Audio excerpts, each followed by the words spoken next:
You won't believe how many employers knowingly break the law. My name is Paige Sparks. I'm an employment lawyer. I sue companies for wrongful termination, for discrimination and retaliation, and I will never be out of a job because they won't quit doing it. Here are the most common violations of labor laws I see by all companies, no matter what size. First and probably most common is you are allowed to talk about your pay at work with your coworkers. If your employer has a policy saying that's not allowed, that's illegal to enforce or even to have. They cannot discourage you from discussing your pay with your coworkers. It's a federal right. The next most common violation that I see is companies improperly denying a request for an accommodation for a disability. They have to engage in what's called the interactive process and explain why they can or cannot accommodate you and provide possible alternatives. They don't get to just say, no, I'm not accommodating you. If you are an hourly employee and you earn overtime, your employer cannot require you to arrive to work early without paying you. So they can't have you just hang around waiting to clock in. You need to be paid for all time worked. Just because you're a salaried employee doesn't mean you don't get overtime automatically. There is a test to see if you are exempt or not from earning overtime.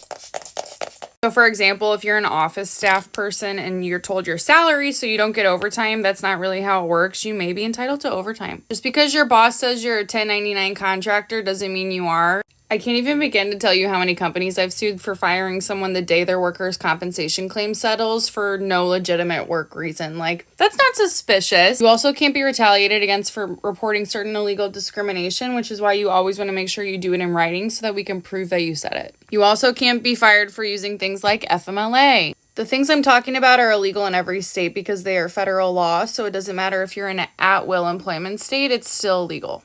If you report an illegal safety concern for something happening at work, you may have additional legal protections, but be really careful with that because if what you report is not actually illegal, it may not be protected. For-profit companies are not allowed to have you volunteer for work. Follow me to learn more about your rights at work.